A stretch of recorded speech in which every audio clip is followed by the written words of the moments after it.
नमस्कार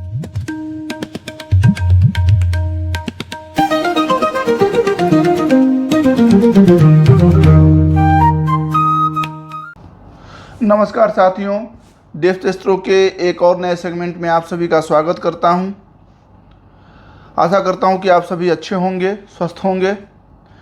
मित्रों, आज विषय थोड़ा अलग है। कुछ अपने सुहृदों से वार्ता और विचार चल रहा था, तो ये चर्चा हुई कि ये कुंभ का स्नान क्यों करें, क्या इसकी उपयोगिता है या क्या इसकी वैज्ञानिकता है। तो मैंने सोचा कि आज इसी विषय पर चर्चा करते हैं। आध्यात्म और साइंस दोनों का ही गठजोड़ देखेंगे यहाँ पे कि क्या बनता है। जितनी विदित कहानियाँ हैं वो तो आप सभी को पता हैं, लेकिन वैज्ञानिकता इसमें क्या शामिल होती है, इन्हीं सारे पॉइंटों को देखेंगे। मैंने कुछ सामग्रियाँ भी जुटाई हैं इसके लिए। तो विषय को प्रारंभ करने से पहले आप सभी से पुनः एक बार आग्रह कर दूं कि यदि इस चैनल के सेगमेंट आप सभी को रोचक लगें, अच्छे लगते हों, तो कृपया इसे लाइक करें, सब्सक्राइब करें और ज़्यादा से ज़्यादा शेयर करें। मित्रों, आते हैं विषय जो है हमारा कुंभ, अर्धकुंभ, पूर्ण कुंभ या महाकुंभ। इन सभी का कालचक्र जो है वो आप सभी जानते हैं कि 6 साल पे कुंभ है जो कि अर्धकुंभ है, 12 साल पे पूर्ण और 144 साल पे महाकुंभ का योग बनता है। इस योग में जो गंगा और यमुना का जहाँ संगम होता है, वहाँ पर एक विलुप्त सरस्वती नदी के भी संगम को मानते हुए स्नान करते हैं और पुण्य के भागी बनते हैं, ऐसा सनातन धर्म मानता है। आप सभी को ये भी पता है कि जब सागर मंथन से अमृत कलश निकला तो उसकी 4 बूंदें 4 स्थानों पर गिरी, प्रयागराज में, हरिद्वार में, नासिक में और उज्जैन में। तो इसीलिए इन 4 जगहों पर कुंभ का आयोजन होता है। वैसे तो यदि देखा जाए तो माघ मेला के रूप में इस माघ मास में जो प्रयागराज पे मेला लगता है, इसके तहत तो लगभग हर साल लोग स्नान करते ही करते हैं। लेकिन जब यह अर्धपूर्ण अथवा महाकुंभ आता है तो फिर इसकी विशेषता क्या है, ये अलग क्यों है इन सबसे। तो सबसे सर्वप्रथम बात कि सागर मंथन हुआ, वो भी इसी काल चक्र में हुआ था। अब उस सागर मंथन को भी हम आगे वैज्ञानिकता से जोड़ेंगे। दूसरी बात यह है कि गंगा और यमुना के जो नदियों का टकराव या मिलन जो होता है, यह लगभग हमेशा ही है, हजारों साल से चलता चला आ रहा है और आगे भी होता ही रहेगा। लेकिन एक मास विशेष क्यों रखा गया इसके स्नान के लिए, या ये क्या साइकिल है जो 6 साल अथवा 12 साल या फिर 144 साल बाद की साइकिल की बात कर रहे हैं। तो ये इतने सारे प्रश्न हैं, उन सारे प्रश्नों को हम लोग समझेंगे। तो आध्यात्मिक दृष्टि से तो लगभग आप लोग सभी उस कथा कहानी को जानते ही हैं कि जो अमृत के 4 बूंद जहाँ गिरे वहाँ स्नान होता है। आज मेरा ज़्यादा जोर रहेगा इसकी वैज्ञानिकता को समझने में। और दूसरी चीज़, चूँकि मैं ज्योतिष संबंधी वीडियो बनाता हूँ, तो मैं इसको मैथ से भी आपको कनेक्ट करके बताऊँगा कि मैथमेटिकल रूप से यह कितना ज़्यादा प्रमाणित होता है। देखिए, एक थोड़ी सी मैं कंट्रोवर्शियल बात कर दूं कि हमारे सनातन परंपरा को, हमारे सनातन धर्म को, इस व्यवस्था को इतना डोमिनेट करने का प्रयास किया गया, खास करके लेफ्टिस्टों द्वारा, जो वामपंथी हैं उनके द्वारा हमारे इतिहास को तहस नहस करने की प्रक्रिया का आयोजन किया गया। सो कॉल्ड ये इतिहासकार भी हैं, हिस्टोरियन भी हैं, और इनकी अगर हिस्ट्री की बुद्धि देखी जाए तो सनातन धर्म लगभग जो है 3000 BC या 1500 BC की ये लोग बात करते हैं। लगभग 3.5 से 5000 साल पहले की ये लोग बात करते हैं कि यह सनातन की उत्पत्ति ये है, यहाँ से हुई है। अब यदि इनके नज़रिए से देखा जाए तो जो आर्यन थ्योरी है कि आर्यन इन्वेजन थ्योरी है, जो आर्यों द्वारा इस भारत पर आक्रमण करके और अपने वश में कर लिया गया। ये सारी थ्योरी जो है तहस नहस होती है, मतलब अपनी ही लिखी बात में हर जगह ये फंसते रहते हैं। तो हमें उसमें नहीं जाना है, अपना मुख्य विषय वो है भी नहीं।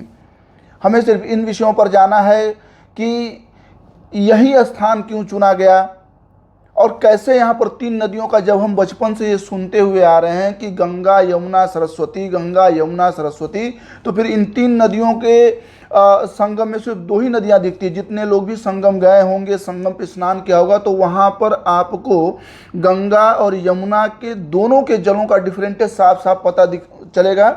जितने भी लोग देख सकने लायक हैं, जिनको भी दिखाई देता है, वो आँखों से देख करके उसके अनुभव को कर सकते हैं। और जो नहीं भी देख सकते हैं, वो यदि यमुना में 1 कदम जाएंगे तो लगभग 2 कदम वो नीचे, 2 फीट वो नीचे जाएंगे।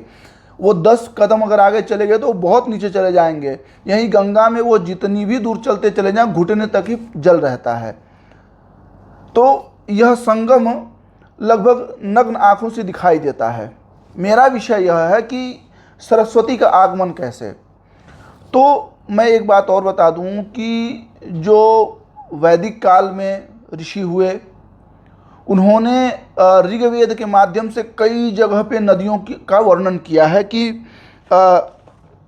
नदियाँ, कितनी नदियाँ जो है भारतवर्ष को समृद्ध किया करती थी, खास करके एग्रीकल्चर के रूप में, कृषि के रूप में कितनी नदियाँ भारत को समृद्ध करती रहती थी। मैं रेफरेंस देना चाहूँगा कि ऋग्वेद में, आप ऋग्वेद के दूसरे मंडल के 41वां जो सूक्त है, उसमें 16वें नाम के मंत्र में सरस्वती नदी का वर्णन आया है और वहाँ उनको अम्बितमे का नाम दिया गया है।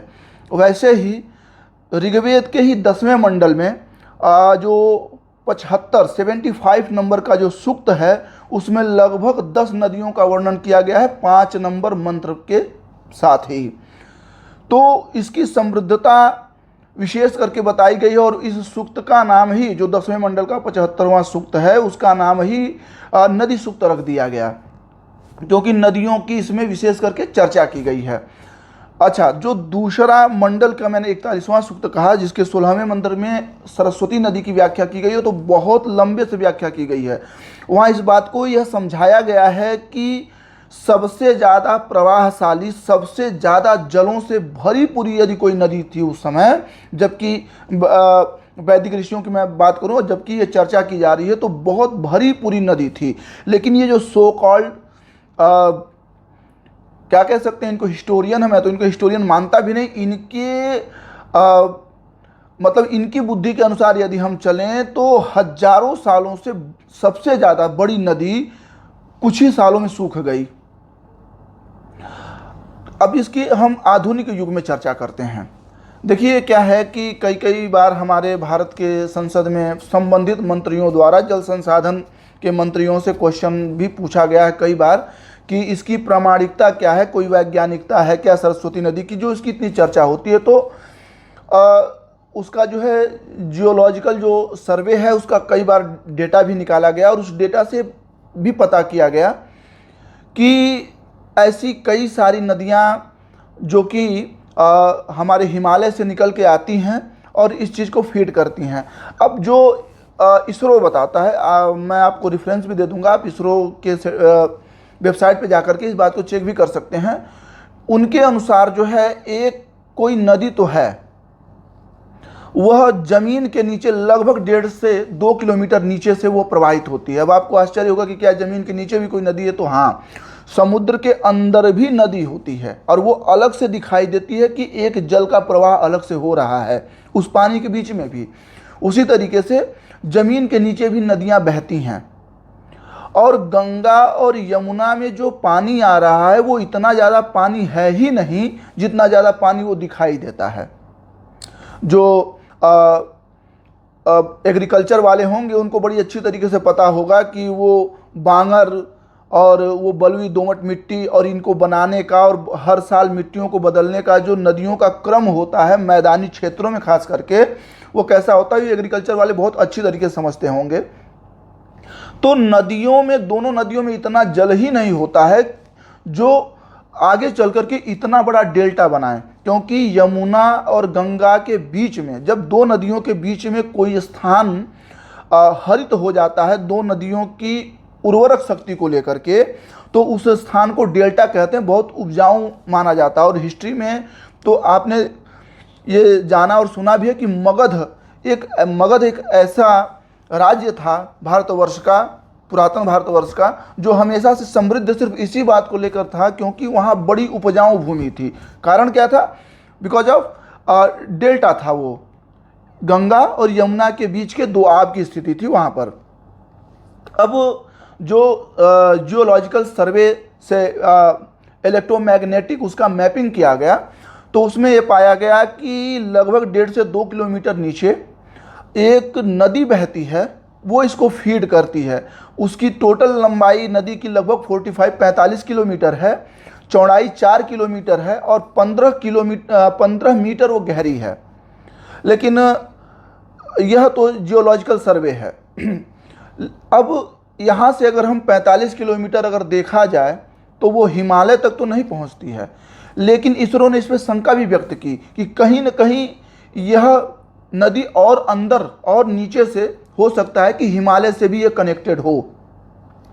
हिमालय से जहाँ से भी सरस्वती का उद्गम स्थान दिखाई देता है वह लगभग दृश्यमान है, सभी लोग देखते हैं, वो वहाँ से भी कई नदियों को फीड करती है, लेकिन फिर आगे चल के वो भूगर्भीय हो जाती है और ज़मीन के नीचे नीचे गंगा और यमुना इन दोनों नदियों को समय समय पर फीड करती रहती है, भरती रहती है अपने पर्याप्त जल से।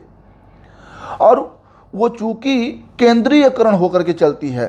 आपको भी पता है कि गंगा जो है हिमालय से चलते हुए पूर्व के क्षेत्रों को कवर करते हुए चलती है और जो यमुना है वो दक्षिण के क्षेत्रों को कवर करते हुए चलती है और आके एक जगह वो सेंटर बना लेते हैं। लेकिन इन दोनों को सेंटर शुरू से ही हिमालय से ही सेंटर बना करके नदी एक चलती है जिसे हम सरस्वती कहते हैं। अब इसकी महत्वता क्यों है, अपन अब इस विषय पर चर्चा करेंगे कि इतनी महत्वपूर्ण नदी क्यों है। देखिए, ये महत्वपूर्ण इसलिए है क्योंकि ये अनटचेबल है। सारी औषधियों को लेकर के सारी नदियां लगभग, अगर जो भी ग्लेशियर्स के पिघलने से या पर्वतीय क्षेत्रों से जो नदियां निकलती हैं वो ज़्यादातर मिनरल्स को लेकर के, औषधियों को लेकर के निकलती हैं।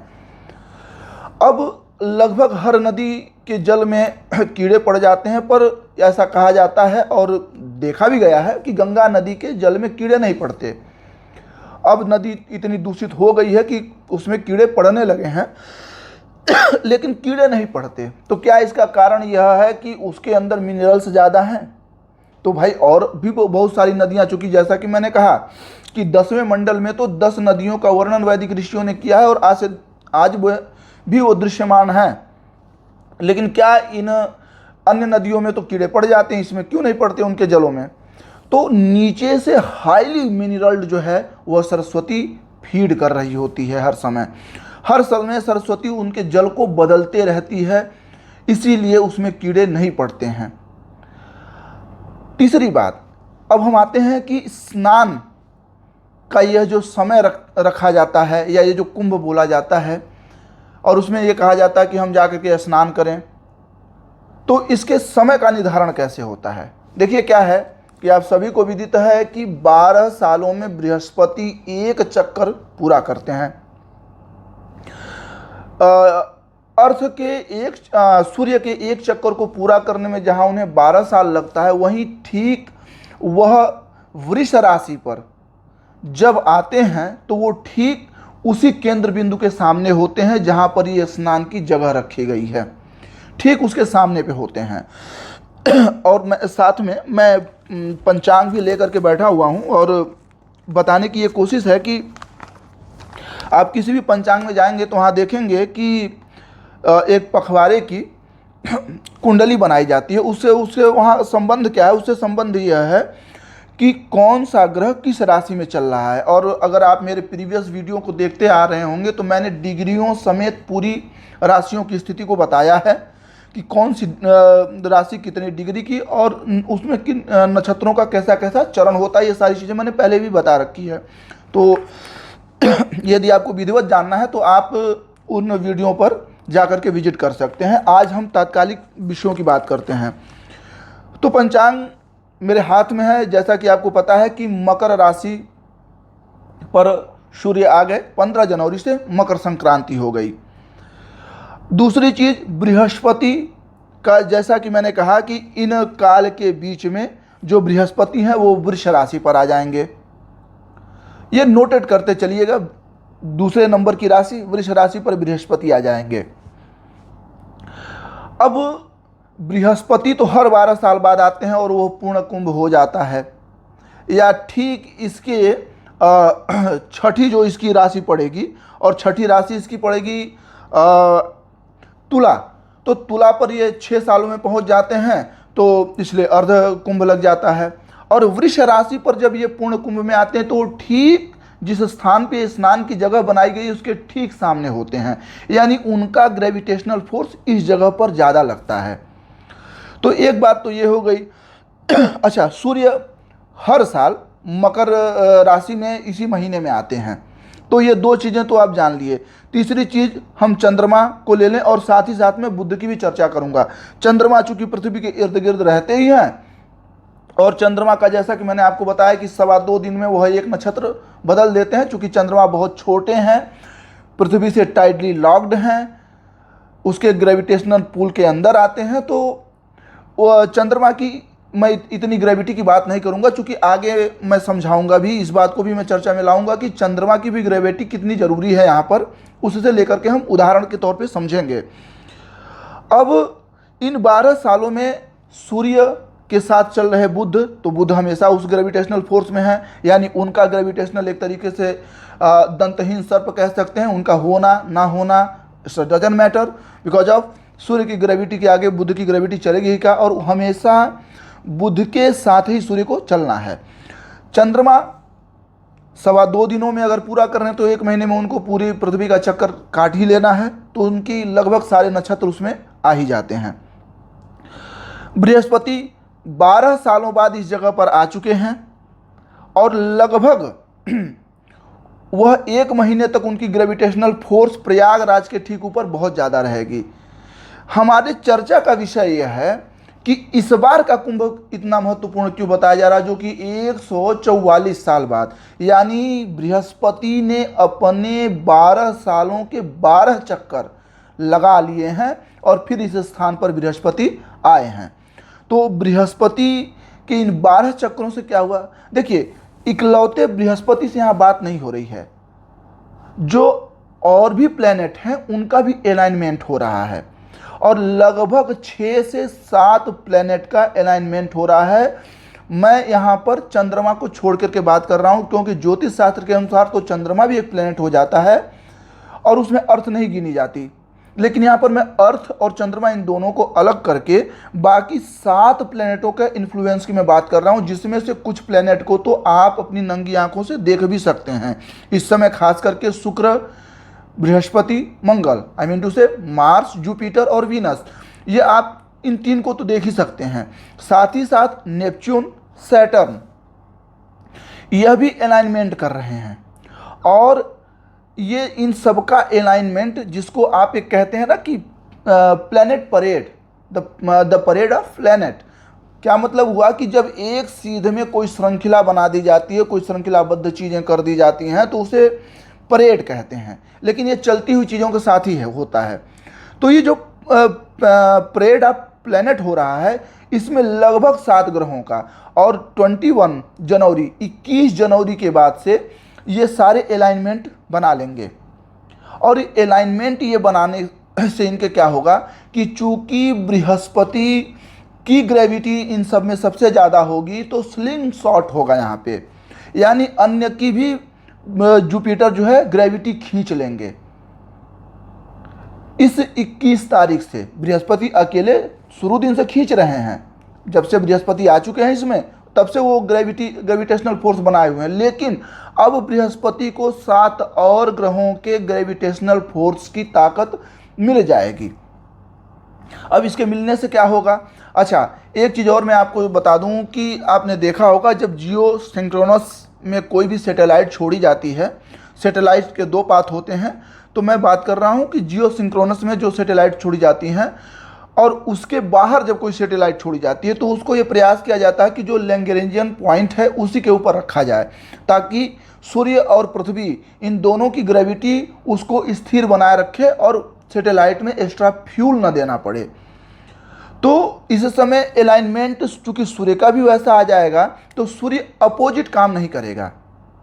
और मैं कहीं चर्चा कर रहा था बाइनरी सिस्टम का। बाइनरी सिस्टम क्या होता है कि सूर्य भले ही बहुत कितना भी बड़ा हो, लेकिन हर ग्रह अपनी ताकत, अपनी ग्रेविटी, क्योंकि ग्रेविटी मास पे डिपेंड करती है, तो अपनी ग्रेविटी के अनुसार सूर्य को उतना खींच रहे होते हैं।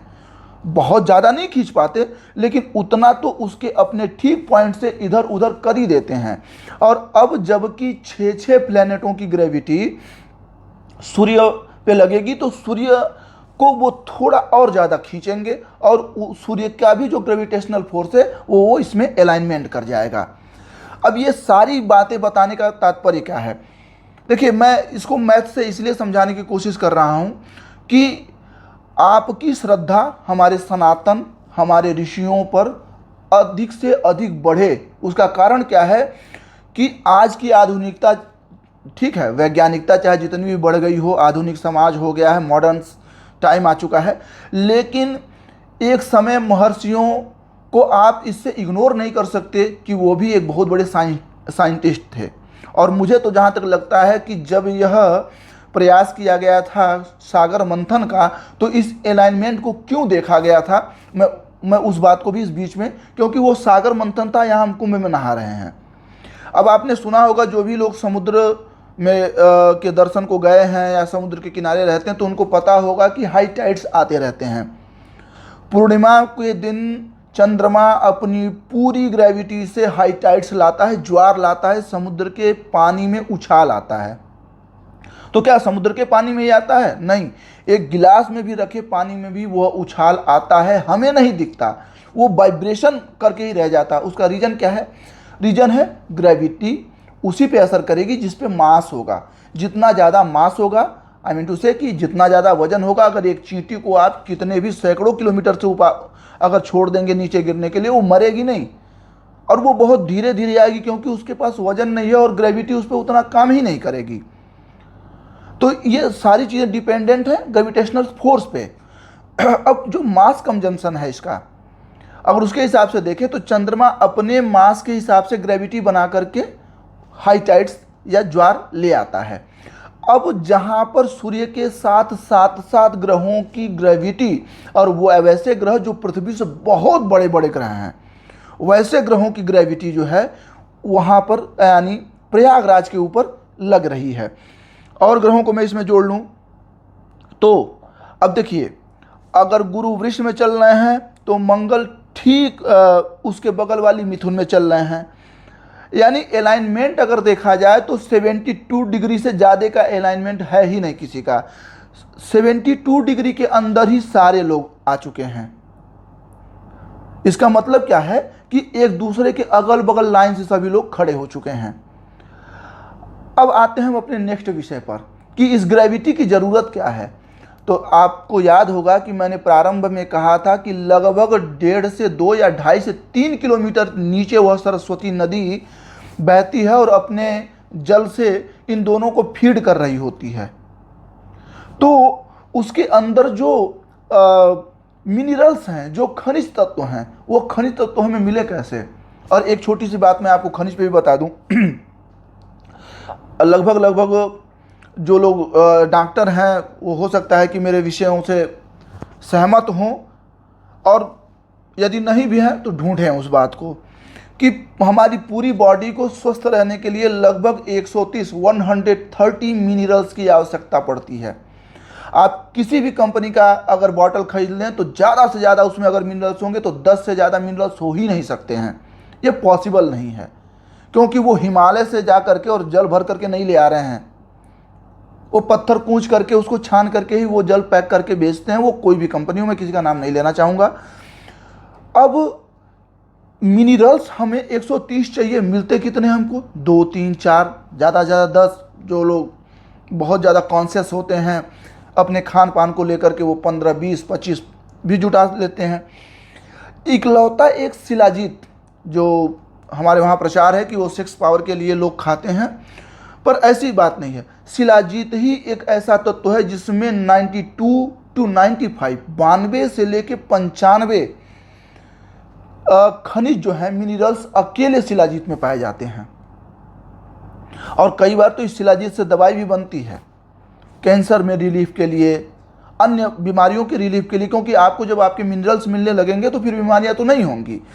अब यह सारे खनिज उस 1.5 किलो 2 किलोमीटर नीचे जो नदी है उसमें हैं, और 1.5 किलो 2 किलोमीटर नीचे से उस नदी की पानी को ऊपर लाने की ताकत किसमें हो सकती है? भाई किसी के पास तो इतनी ताकत हो ना जो उसे खींच सके। तो वो जो अलाइनमेंट है, इस अलाइनमेंट का पावर इतना ज़्यादा होता है कि वो उसको 1.5-2 किलोमीटर नीचे से खींच करके ले आती है, और ले आकर के कहाँ मिला देती है? उस संगम में ले जाकर के मिला देती है। लेकिन ये तभी तक संभव है जब तक कि वह लोग उसकी ठीक सीध में है। फिर उसके बाद से चूँकि सारे ग्रह चल रहे होते हैं, 30 साल लगा देते हैं एक चक्कर लगाने में शनि, और अगर आप एरीज प्लूटो तक जाएंगे तो इनका तो 250-300 साल लग जाता है सूर्य का एक चक्कर लगाने में। लेकिन जो पावरफुल हाईली ग्रेविटी वाले हैवी मास वाले जो प्लैनेट्स हैं, उनकी जो अलाइनमेंट है लगभग यह 1 महीने के लिए बनेगी, और इस 1 महीने में वो अपनी फुल ग्रेविटी से, जब चंद्रमा 15 से 20 मीटर का ज्वार एक पूर्णिमा के दिन ला सकता है, तो आप सोचिए कि पृथ्वी से 1000 गुना बड़ा बृहस्पति, और लगभग शनि से 200 या 300 गुना बड़ा बृहस्पति अकेले खुद, उसके साथ शनि, यूरेनस, वीनस, मार्स, सन भी साथ में उसकी ग्रेविटी आ जाएगी, और मरकरी। इन सब की ग्रेविटी जब एक साथ कहीं पर खींचेगी तो आप सोचिए कि कितना बड़ा हाई टाइड्स होगा वो। अगर यही ठीक ग्रेविटी किसी समुद्र में कहीं लग जाए तो आपको आश्चर्य नहीं होना चाहिए कि 100 मीटर की जो है लहरें उठ सकती हैं। पर चूंकि पॉसिबल नहीं है, क्योंकि जब वहाँ जाएंगे तो मैंने जैसा कहा कि मास डिपेंड करता है कि आप उसकी ग्रेविटी उस पर कितना काम करेगी। तो यहाँ पर एक छोटे स्थान पर डेल्टा में आकर के 2 लोग मिलते हैं, और जो उनको फीड करते हुए शुरू से स्टार्ट से ही हिमालय से ही जो उनको फीड करते हुए नदी चल रही है सेंट्रलाइज हो करके, वह नदी को यहाँ वो ग्रेविटेशनल पुल खींच करके ऊपर उठाते हैं और फिर इसमें मिला देते हैं। इसलिए वो संगम का पूरा जल मिनरल से भर जाता है। एक तरीके से वो मेडिसिन हो जाते हैं। जिन औषधियों को आप ढूंढे नहीं पाएंगे, जिन औषधियों को आपको खोजते खोजते और जानकारी भी नहीं है, आप खोज भी नहीं पाएंगे, उन सारे मिनरल्स को इस 1 महीने के भीतर और इस 144 साल के योग में ले आकर के ये सारे प्लेनेट उस संगम में मिला देते हैं। इसलिए भी स्नान करना आपका बहुत बेहद जरूरी हो जाता है। इसको सिर्फ धर्म की दृष्टि से ही ना देखें, यह हमारे लिए एक साइंटिफिक रीजन भी है। इसीलिए मैं लगभग सबसे आग्रह कर रहा हूं कि जो लोग सक्षम हैं और संभव हो तो वह निश्चित ही स्नान करें। इट डजंट मैटर कि आप किन तिथियों पर जाकर के उसका स्नान कर रहे हैं, इससे कोई मतलब नहीं बनता है, लेकिन इन पीरियड के बीच में इसका आपका स्नान हो। और देखिए, मैं इससे संबंधित और बातें बता देता हूं कि आप लोगों ने सुना होगा कि लोग कल्पवास करते हैं। एक खाली ग्राउंड में, एक बहुत बड़े खाली ग्राउंड में नदी के किनारे जा कर के लोग 1-2 महीने उस ठंडी में बैठे रहते हैं। क्या मतलब है उनका? छोटी छोटी झोपड़ी बना करके बैठे रहते हैं। उसका मतलब क्या है? जो लोग करते हैं, मुझे नहीं पता कि उनमें से कितनों को ये मैथ पता है या नहीं पता है, लेकिन जो ऋषियों महर्षियों ने कल्पवास का नियम विधि विधान बना दिया, उसको वो लोग फॉलो करते हैं। और वो फॉलोअप से क्या होता है कि वह हर दिन प्रतिदिन उस औषधिपूर्ण जल से स्नान कर रहे होते हैं। इसीलिए ये व्यवस्था बनाई गई कि आप जब तक ये अलाइनमेंट यहाँ पर बना हुआ है तब तक आप स्नान करते रहिए, इसको छोड़िए मत, जब तक ये अलाइनमेंट बना हुआ है। प्रतिदिन अपने शरीर को बार बार उस औषधि पूर्ण जल से साफ करते रहिए, क्योंकि फिर जब ये प्लेनेट चले जाएंगे। अच्छा, अब जो लोग ना इस पे जा पाए वो ये ना सोचें कि जो 12 साल पे पूर्ण कुंभ आता है उसमें कोई फायदा नहीं है। नहीं भाई, बृहस्पति की ग्रेविटी है भाई। अगर बृहस्पति जो है एक फील्ड स्टार उसे कहा जाता है वैज्ञानिकों की भाषा में, कि उससे थोड़ा और ज़्यादा वो अपने से 2.5 गुना या 3 गुना ज़्यादा मास इकट्ठा कर लेता तो वो खुद एक स्टार बन जाता। और में भी हो सकता है कि हम लोग बृहस्पति के ही चक्कर लगा रहे होते। तो अकेला बृहस्पति भी सक्षम है उस पानी को ऊपर लेके आने में, लेकिन उसका पीरियड काल उतना बढ़िया नहीं हो पाता है जितना बढ़िया यह है। क्योंकि वैसे भी अगर यह समय गुजर जाएगा तो फिर पछतावा होगा, क्योंकि अगला 144 साल यानी 2169 तक तो कौन जीवित रहेगा। आज जो देख रहा है वो उसमें से कोई जीवित होना संभव नहीं है। लेकिन बाकी विज्ञान वैसा आ जाए तो उसके लिए मैं कुछ नहीं कह सकता। पर आज जितने लोग प्रबुद्ध हैं वह जाति पाति इत्यादि के भेदों को छोड़ करके, क्योंकि आपने ये देखा है कि महात्मा ही उस स्नान में पहले क्यों जाते हैं, नागा साधु अखाड़े उस स्नान में पहले क्यों जाते हैं, उसके कई सारे कारण हैं। सबसे पहली बात वह यह दर्शाते हैं कि जो जाति पाति का भेद है उस भेद को खत्म कर दिया जाए। कोई जाति मायने नहीं रखती है यहाँ पे, जो है सभी आओ स्नान करो, क्योंकि साधु की कोई जाति ही नहीं होती, जाति पाति नहीं पूछे कोई, हरि के भजन सो हरि के होई।